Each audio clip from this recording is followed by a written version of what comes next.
never thought I'd live long enough to see the walls of my own home turned into someone else's memory. The sound of laughter that once danced across those rooms, the creak of the floorboards that used to echo my husband's late-night steps, all gone. And the cruelest part? It wasn't stolen by strangers. It was taken by my own daughter, my only child. It all began the week I was admitted to the hospital. I remember that morning clearly, the faint scent of jasmine from the backyard, the sunlight spilling over the old wooden porch, and my daughter, Clara, rushing me into the car. She looked worried, yes, but there was something else in her eyes, a flicker of impatience. I didn't think much of it then. Maybe I didn't want to. The doctors said it was pneumonia, the kind that could turn bad quickly for someone my age. 68 isn't old enough to be treated like glass, but old enough for people to start making decisions for you. Clara was by my side for the first 2 days. She brought me soup, fluffed my pillows, even brushed my hair the way I used to brush hers when she was a little girl. I remember looking at her then, my beautiful Clara, and thinking how lucky I was, a daughter who cared, a daughter who'd never let me fall alone. But then something shifted. Her visits grew shorter. Her voice became distant. She'd step out to take calls hushed, quick conversations that ended when I tried to ask who she was talking to. "Just work, Mom," she'd say, tucking her phone away. "You should rest." I believed her, because that's what mothers do. They believe their children, even when the truth is hiding in plain sight. Days turned into weeks. My lungs healed slowly, but my heart started to ache for home. I missed the ticking of the old clock, the smell of burnt toast, the hum of the refrigerator. I missed my husband's chair, empty since the day he passed, but still sacred, still his. I told Clara I wanted to go home soon, but she avoided my eyes. "Let's just get you fully recovered, okay?" she'd say with that too bright smile that didn't reach her face. I should have sensed it then. I should have known that something was being planned in silence. On the 12th day, the doctor told me I'd be discharged the following morning. I remember the surge of relief, the excitement of returning to my life.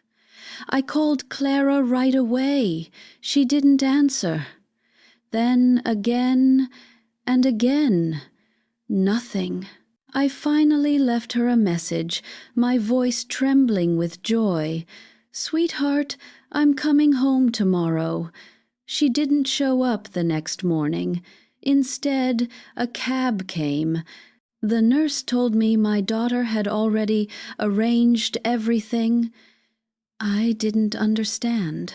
"Arranged what?" I asked, but she only smiled politely and handed me an envelope. Inside was some cash, my hospital paperwork, and a note in Clara's handwriting. "Mom, I had to take care of some things. Go to Aunt May's for a few days. I'll explain everything soon. Love you always, Clara."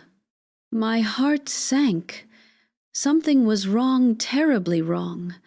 Clara hadn't spoken about Aunt May in years. They'd fallen out long ago over something petty.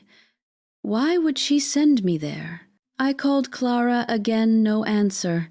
I called our neighbor, Mrs. Ellis, the one who used to drop by for tea. Her voice was strange, hesitant. "Oh, Mary," she whispered. "I thought you already knew." "Knew what?" I asked, my stomach tightening. "She sold the house." Those 4 words tore through me like lightning. "She what?" "I saw the real estate sign go up last week. A young couple came by yesterday with a moving van. They said the sale was final. The phone slipped from my hand. The sound it made when it hit the hospital floor still echoes in my mind, a dull, final thud. I couldn't breathe. For a moment, I thought maybe the pneumonia had come back. But no, it was heartbreak. The kind that steals the air from your chest. I didn't even know how I made it to Aunt May's. The cab driver helped me with my bag, but I barely saw anything outside the window. The city passed by in a blur of colors and noise. Every bump in the road felt like a wound reopening. Aunt May lived in a small house on the edge of town, cluttered, smelling faintly of mothballs and old memories. She looked surprised to see me standing there, frail and trembling. "Mary? What on earth?" she began. But I broke down before I could answer. She helped me inside, made me tea, and sat beside me as I tried to explain what little I knew. She frowned. "That girl of yours, she's been calling me for weeks, asking strange questions about your will, your savings, the house." I told her to stop meddling, but she said she was just planning ahead. Planning ahead. My foot, my teacup rattled in my hand. She sold it without telling me. How could she?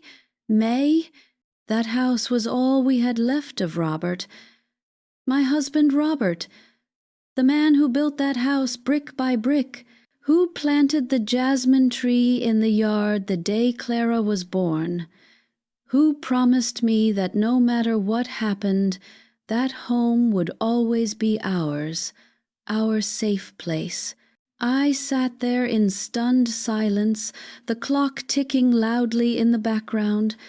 Aunt May tried to comfort me, but I couldn't hear her.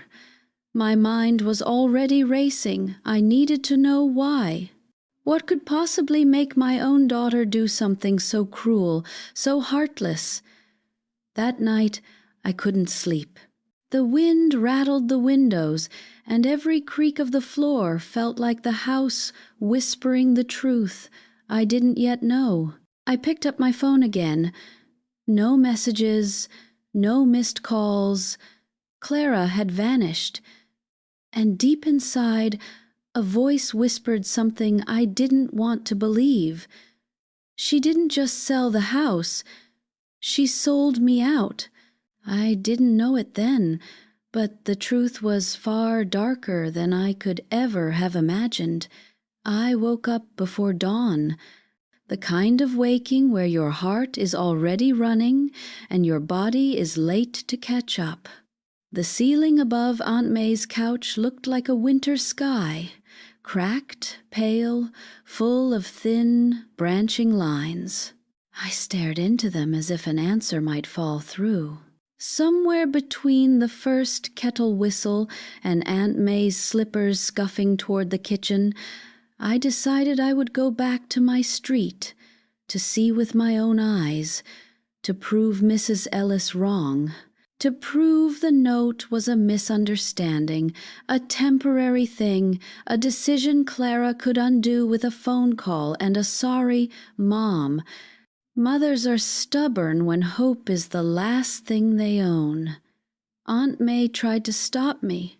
"You're barely steady," she said, but she handed me a scarf and tucked a biscuit into my coat pocket like I was a schoolgirl again.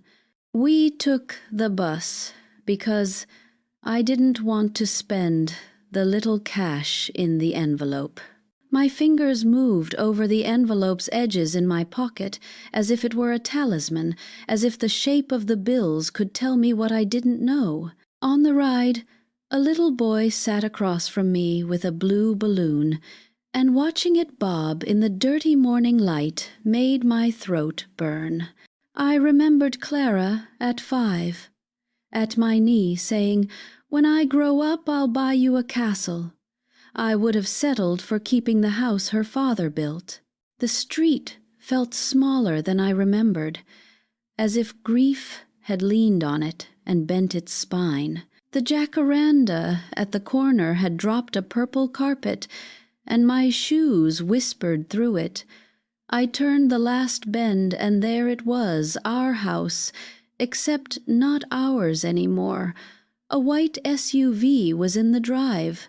The old porch swing had been unhooked. The sign in the lawn-sole did not look like a word so much as a sentence passed. A young woman stood by the front steps with a clipboard and a ponytail so tight it made her eyes bright. "Can I help you?" she chirped, and I heard, "Can I stop you instead?" "I lived here," I said. "I'm Mary." My name felt thin coming out, as if it might blow away. Her face softened in practiced sympathy. "Oh, Mary, we were told you might stop by." My stomach dropped. "Everything's been finalized," she went on. "The buyers are moving some things today, with the seller's permission.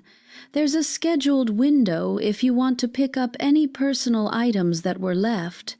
Personal items." As if a life boiled down to a box of loose buttons and expired spices, I asked to go inside. She hesitated, then let me slip through with a plastic smile. I had walked into a dream where someone had repainted my memories.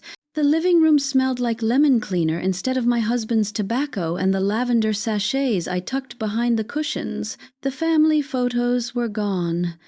The walls naked, except for pale squares where frames once guarded our faces. Robert's chair had been dragged to the hallway, tagged with tape. On the mantel was the clock, the one that ticked me through widowhood, still counting like it didn't know time had stopped. I reached for it, and the clipboard woman cleared her throat. "Apologies, but anything attached to the property fixtures goes with the sale." "It was a wedding gift," I whispered, "but the law didn't care for birthdays or vows. I let my fingertips rest on the wood anyway, just long enough to feel the warmth my skin pretended it could leave behind. In the kitchen, I found a box marked MISC, Donate. Inside, buried beneath a chipped teapot and an oven mitt, was the recipe card for Robert's stew in his blocky, stubborn handwriting. I slipped it into my sleeve like a thief stealing bread, ashamed and desperate in the same breath. I kept moving, touching door frames, letting the rooms tell me what had been taken. In Clara's old bedroom, the decals she'd begged for at 12 had been scraped off, leaving ghost silhouettes of stars.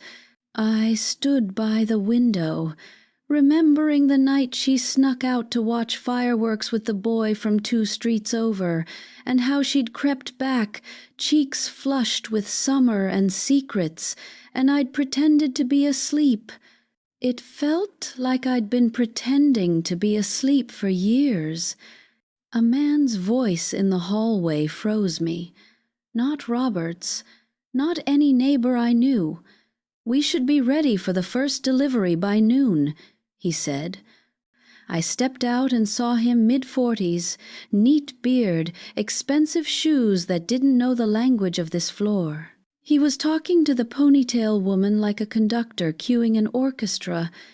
He turned, and his smile was automatic until he saw me. Then it changed into something else, something measuring. "You must be Mary," he said. "I'm Daniel." Daniel. The name landed like a pebble in a dark well. I waited for the echo. It didn't come. "I'm the buyer," he added, as if that would soothe me. "We'll take good care of this place." He said it the way someone says they'll take care of your cat after they've closed the door on you. I nodded because my body remembered politeness even when my heart didn't. "Did you meet my daughter?" I asked. My voice surprised me. It sounded steadier than I felt. A glance passed between him and the agent, quick and private. "Briefly," he said. "We handled most things through her attorney." Her attorney? My knees wavered, and I gripped the doorframe. Clara, who swore she hated paperwork, who never returned emails, had an attorney. I asked for a copy of the sale documents. The agent promised someone would reach out. It was like drowning in synonyms for goodbye. On my way out, at the base of the stairs, I saw it. The faint imprint of a sticker in the shape of a tiny sun. I'd forgotten it was there. Clara had placed it when she was 7, convinced the house needed a good luck spot. I pressed my thumb to the clean, pale circle. "Stay," I said to something I couldn't name. Then I left. Back at Aunt May's, the kettle sang a high, frantic note. I told her about Daniel, about the attorney, about the clock that was now a fixture. "Fixtures, my eye?" she muttered, pouring tea with the violence of the offended. "Did you get his last name?" "No," I said, then heard myself add, "I didn't ask. Shame again. I should have clawed for every detail, but grief makes even simple questions heavy as stones." May went to fetch her reading glasses and her old metal address book, the one that squealed when you opened it. "We'll start with Ellis," she said, and dialed with the certainty of a general. Mrs. Ellis answered on the second ring and talked for 20 minutes.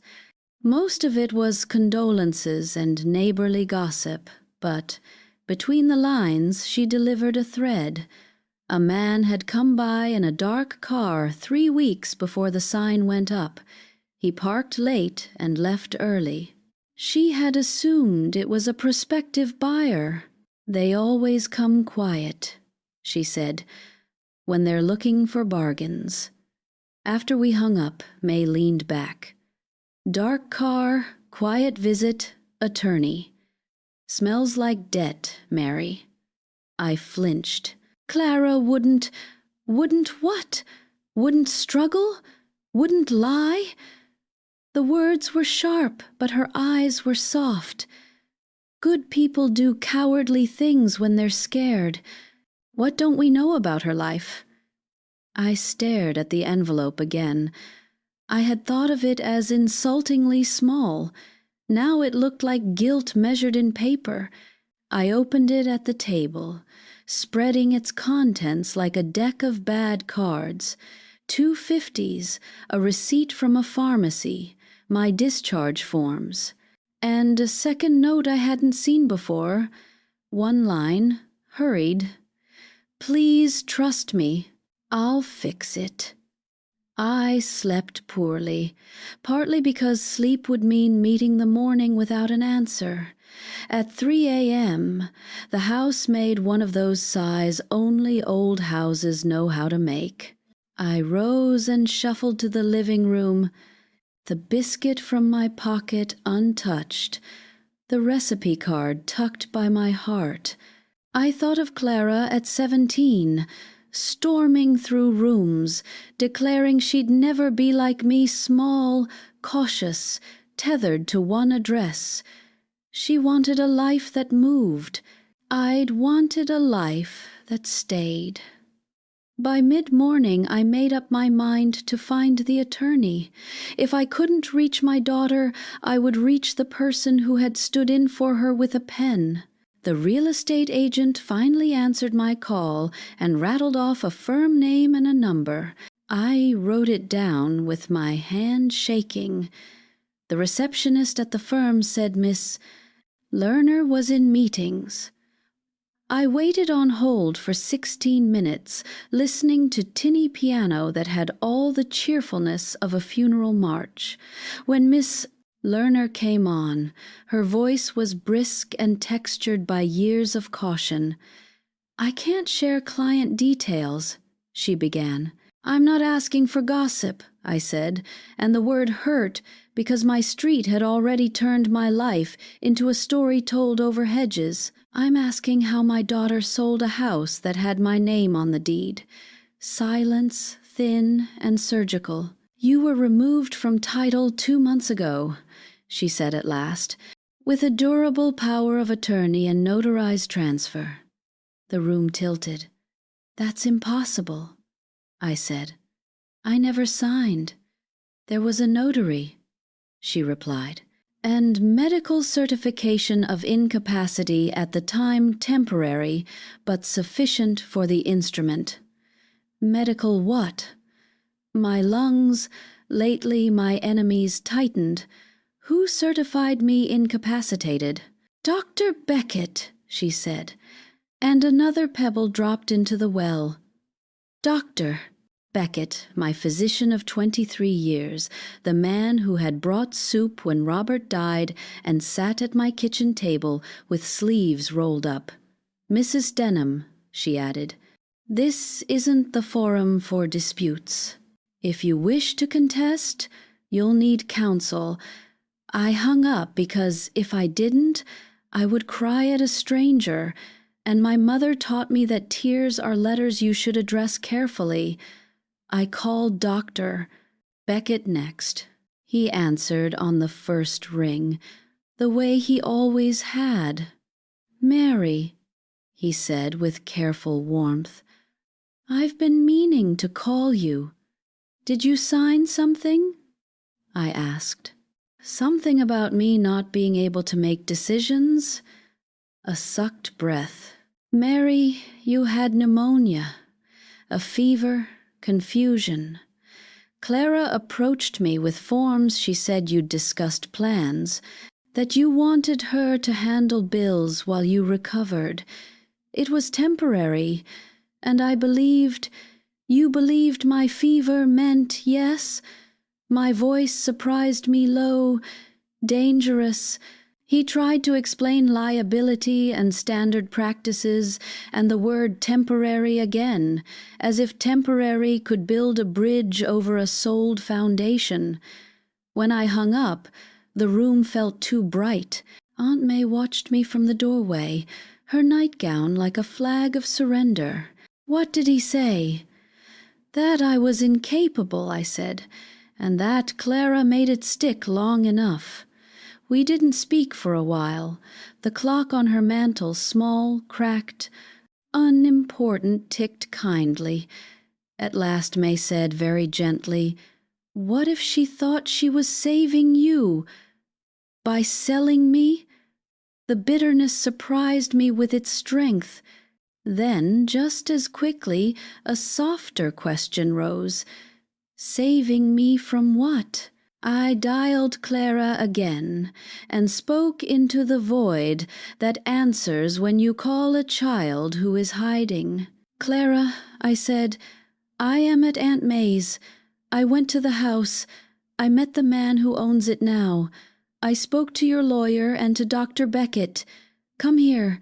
Don't send a message. Come." I stayed on the line for a minute after I'd finished, listening to the dead space like it might offer advice. At noon, a car door slammed outside. My body knew before my mind did. I stood, the biscuit falling from my lap, and went to the window. There she was, my girl, stepping out of a compact car with her hair unbrushed and her shoulders up around her ears as if the day were a storm and she was bracing against it. She looked thinner, older. She looked like someone who'd been chased. She came in without knocking, without the careful smile she reserved for hospital rooms. Her eyes found mine and tried to hold. "Mom," she said, And the word broke in the middle. She reached for my hands, then stopped halfway, as if she wasn't sure she had the right. "Tell me why," I said. No anger in it, no kindness either. Just a question that had been building since the jasmine morning. She swallowed hard. Her gaze skittered to Aunt May, to the carpet, to the chipped edge of the coffee table she'd once crawled under to hide from a thunderstorm. "It wasn't for me," she said finally. "It was to pay them." "Pay who?" I asked, but I already felt the shadow of it moving down the hall, a cold shape coming to sit in Robert's empty chair. She closed her eyes. "The people who were going to take you. The people who were going to take you." Those words froze in the air like frost on glass. I stared at Clara, unable to process them. For a moment, the room blurred, and all I could hear was the faint hum of Aunt May's clock ticking away seconds that suddenly felt too heavy. "What do you mean, take me?" I whispered. Clara ran both hands through her hair, pacing like a trapped animal. "Mom, please. You have to understand I didn't want to do it this way. I was desperate. Desperate enough to sell the roof over our heads?" My voice cracked under its own weight. "Desperate enough to lie to your mother?" She turned to me, eyes red-rimmed. "It wasn't just the house. It was you. They were going to put you in a state facility." I blinked. "What?" She came closer, kneeling beside my chair. "After Dad died, you stopped paying the taxes. The hospital bills from last year, the ones after your fall, they'd been stacking up. The insurance didn't cover everything. You were months behind on the property tax. I tried to fix it, Mom, but the letters kept coming. Then, one day, a man showed up. He said if the debt wasn't cleared, they'd take the house. And if they found out about your medical record, about how often you've been in and out, they'd mark you as unfit to live alone." My breath hitched. "So you thought selling everything would fix that?" "I thought it would buy us time," she shouted, then lowered her voice, trembling. "I was scared, Mom. I couldn't lose you. I couldn't watch them drag you into one of those places." Her words hit me like stones, truth, guilt, and fear all tangled together, but underneath it, something still felt wrong. "Then why didn't you tell me?" She hesitated, eyes darting toward Aunt May. "Because you wouldn't have let me. You'd rather die in that house than take help." She wasn't wrong. That home was my heartbeat, my memory, my proof that love had once lived there. "Who are they?" I asked. "Who threatened you?" Clara swallowed. "A man named Daniel. He came representing the buyers. He knew about the debts before I even mentioned them. He said he could resolve everything if I agreed to sell fast. He even brought a lawyer, Lerner. He said they'd handle all the papers. Make sure you were cared for," Aunt May muttered. "Care my foot. Daniel," I repeated. "The man I met at the house." Clara nodded weakly. "He told me he was buying it for investment. Said he'd let us rent it back later, once things were stable. I believed him, Mom. I thought I was saving us both."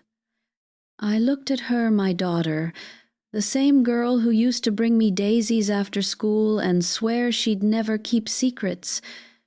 She looked broken, but there was something about Daniel's name that sat wrong in my stomach, like a puzzle piece jammed into the wrong space.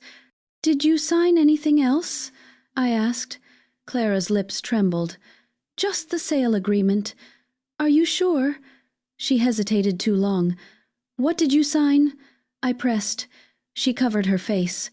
"A second document. He said it was just to speed up processing. I didn't read it carefully. He gave me an advance, said it would clear the taxes. I used it to pay the hospital bills. And then I didn't hear from him again until the sale was final." Aunt May slammed her teacup down. "That snake conned you both. I wanted to scream. I wanted to tear the air apart. But all I could do was sit there, gripping the armrest, staring at my trembling daughter. You gave him power over everything," I said softly. She nodded, tears spilling down her cheeks. "I didn't know, Mom. I swear I didn't." I reached out, resting my hand over hers. "Clara, what did he make you sign?" She looked up, broken. "Something called a deed of trust transfer. He said it was just for legal coverage. I didn't know it meant full control." My heart sank. I'd heard of those documents that gave investors temporary ownership to secure a deal. But if she signed under pressure, if he tricked her, then we weren't just victims of debt. We'd been played. I stood, every bone in my body trembling, but anger gave me strength. "You're going to take me to him," I said. "Mom, no, you will take me to Daniel. I'm old, Clara, not dead, and I want to look that man in the eye." Clara nodded slowly. "He's at his office downtown, real estate firm on Miller Street. I still have his card. We went that afternoon. The December sky was pale and cruel, the kind of color that steals warmth from your skin. The city moved around us like we were ghosts, cars honking, strangers laughing, the world indifferent to the collapse of a family. When we entered Daniel's office, I noticed everything was too clean, too polished. The receptionist smiled like someone who'd been trained to disarm suspicion. "Do you have an appointment?" she asked. "No," I said. "Tell Mr. Daniel the woman whose life he bought is here." Her smile faltered. She disappeared through a frosted glass door. Moments later, Daniel emerged, impeccable suit, silver cufflinks, that same rehearsed charm. "Mary, Clara, what a surprise." I took a step closer. "You lied to us." He raised an eyebrow. "I don't recall lying. The transaction was legal. You preyed on my daughter when I was sick. You forged medical papers to take my signature away." His expression didn't even flicker. "Dr. Beckett certified your incapacity, not me. We followed procedure." "You call that procedure? Stealing a widow's home?" He folded his arms. "You were drowning in debt, Mrs. Denham. I simply offered a life raft. It's not my fault your daughter didn't read the fine print." Clara flinched. "I wanted to defend her, but my rage was burning too hot. That house was built by my husband's hands." "You can't just erase that." Daniel smiled, cold and polite. "Everything has a price, even memories." That was the moment something inside me cracked, not the way glass shatters loudly, but the way old wood splits quietly. Under pressure, it's endured too long. I stepped closer, my voice steady. "You might own the deed, Mr. Daniel, but you'll never own what that house meant. And one day you'll answer for how you got it." He chuckled. Mrs. Denham, justice doesn't pay the mortgage. Clara grabbed my arm. Mom, let's go. As we turned, Daniel said almost casually, "Oh, and Mary? You should thank me. The house was more valuable than you thought. You'd be shocked what someone was willing to pay for it." Something in the way he said it stopped me cold. Someone? He smirked. You didn't think I bought it for myself, did you? Clara frowned. Who bought it then? Daniel's smile widened. Let's just say, someone you know wanted it back. I stared at him, my pulse roaring in my ears. Back? He leaned forward slightly. Your husband, Robert, wasn't as sentimental as you believed. Some debts don't die with the man. The room spun.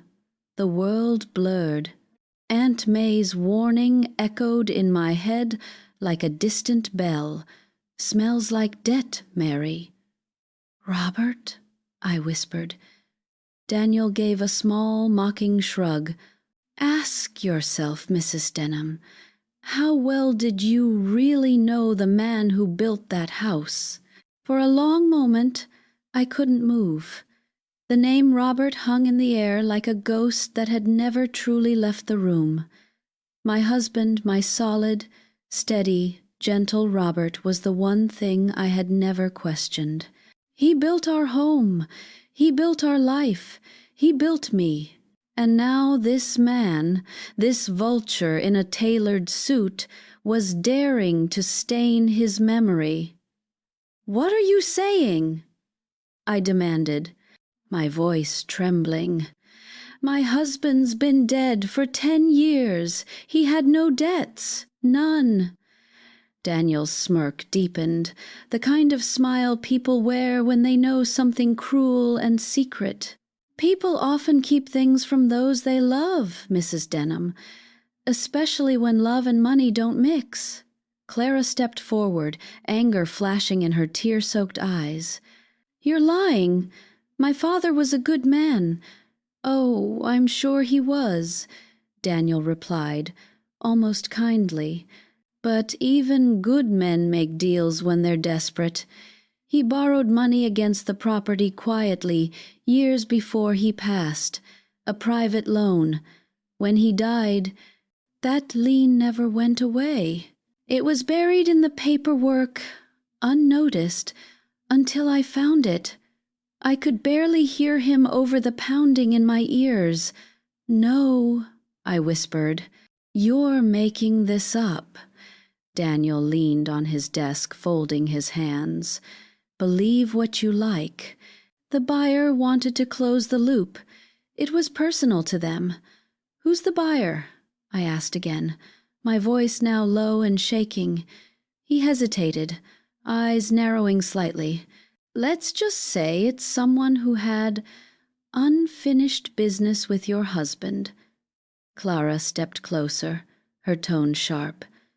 You mean one of his old partners? He ran a small construction company. There was no one else involved. Daniel's eyes flickered, amused. That's what he told you? I felt the ground tilt beneath me. I wanted to shout, to demand names, but Daniel's expression made it clear we wouldn't get another word. He'd already enjoyed his performance. You'll find the truth, Mrs. Denham, he said smoothly. You seem like the sort who always does. Have a lovely day. Clara grabbed my hand, pulling me toward the door before I could break apart right there. The moment we stepped outside, the cold air sliced through my lungs.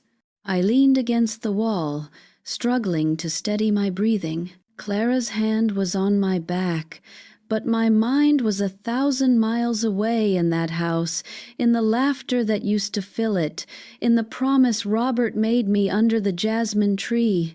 You'll always have a home, Mary. I'll make sure of it.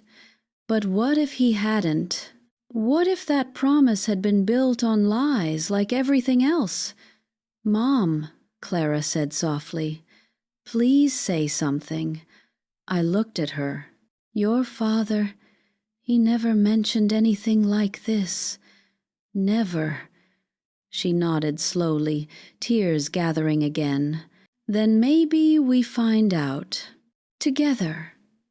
We went home, or what I could still call home, Aunt May's little house that smelled of dust and tea and spread out every box of old papers I had left. Receipts, letters, Robert's handwriting curling across the years. The light from the lamp fell warm on our hands, the only warmth between us that night. We searched until dawn. And then, just as the first morning light touched the curtains, Clara found it. A thin, yellowing envelope tucked at the bottom of an old tax folder. The seal had long since come undone. Inside were 2 sheets of paper and a letter dated August 2007. The first sheet was a promissory note, Robert's signature at the bottom, the amount $48,000, the lender's name, Daniel Whitmore. My stomach dropped. Daniel, he'd been circling us for years. A vulture perched quietly on our roof. The letter was in Robert's handwriting. "My dearest Mary, if you're reading this, it means I've failed to pay back what I owe.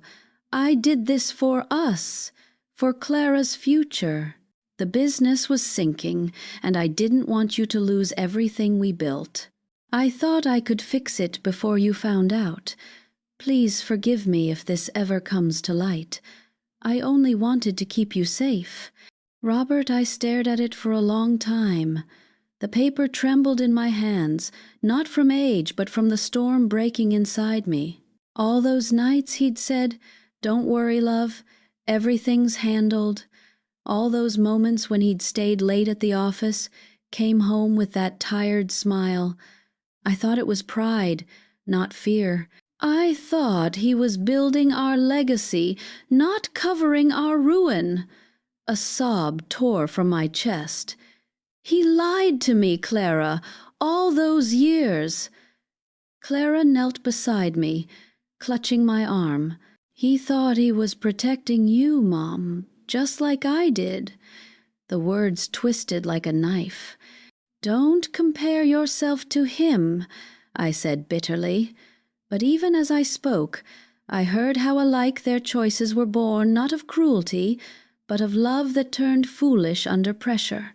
Aunt May emerged from her room, drawn by the sound of crying.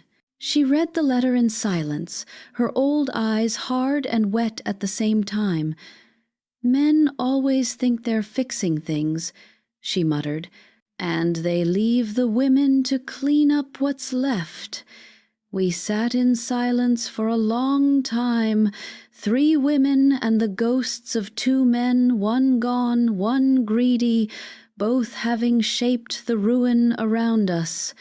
By afternoon, I made a decision. "We're going to end this," I said. "How?" Clara asked, exhausted. "By finding the real buyer," I said. "If Daniel's just the middleman, someone else wanted that house, and I want to know who." I called the real estate registry office. The woman on the phone sounded bored, but after I gave her the property details, her tone shifted. "Oh," she said. "Yes, that property transfer went through to Westland Holdings. It's a corporate name, but the owner of record is listed as—" She paused. "Do you want me to say it out loud?" "Yes." "Margaret Whitmore." "Whitmore." I repeated. Clara frowned. "Daniel's last name is Whitmore." I hung up slowly. My pulse was racing again. "His wife?" I whispered. Aunt May crossed her arms. "Or his mother. Either way, they're keeping it in the family." But something about that name gnawed at me. Margaret Whitmore. It wasn't unfamiliar. I turned to Clara. "Check your father's old company records, Denham and Whitmore Construction." She flipped through a worn folder of business documents we'd found earlier. There it was, Robert's signature next to Margaret Whitmore, managing partner. My heart turned to ice. "She wasn't Daniel's wife," I said. "She was your father's partner." Clara's mouth fell open. "You mean Aunt May spoke before I could? He borrowed from his old partner, and now her son's come to collect." It all clicked. Daniel's smugness, his tone when he said unfinished business, the generational revenge passed down like an inheritance. I pressed a hand to my chest, feeling the weight of it all. Robert built our house with a debt tied to another woman's family, and now her son took it back. Clara whispered, "So it was never truly ours." I looked at her, tears stinging my eyes. "Maybe not in paper, but in memory it was ours, more than it'll ever be theirs." That night, I couldn't sleep again. I sat by the window, the letter in my lap, the city lights blurring through the tears. I thought about love, the kind that gives, the kind that hides, the kind that destroys. I thought about Robert and how much he must have hated himself in those final months. And for the first time, I didn't feel anger, only sorrow. But somewhere deep down, a small, cold resolve began to bloom. They could take the house, they could take the walls, the furniture, even the name on the deed. But they wouldn't take my truth, and I would make sure the Whitmores remembered exactly who they stole from. I found Daniel again a week later, standing by the gate of what used to be my home. Snow dusted the roof, and for a moment it looked peaceful, like nothing had ever happened. He turned when he saw me, surprise flickering across his face. "I know about your mother," I said quietly. "Margaret Whitmore? She and my husband built this house together. It was her dream before it was mine, wasn't it?" He didn't deny it. His silence told me everything. "She loved him," I continued. "And when he chose me, she lent him money to keep the dream alive. You're just here to finish what she started." Daniel looked away. "She wanted the house back before she died. I'm only honoring her wish." I nodded, the cold air biting my cheeks. "Then keep it. But know this bricks remember kindness, and they remember cruelty. Every wall in there will whisper my name before it ever remembers yours." I turned away, walking slowly down the snow-covered street. I had lost the house, the illusion, even the certainty of love, but somehow I felt lighter, because the truth, finally, was mine to keep.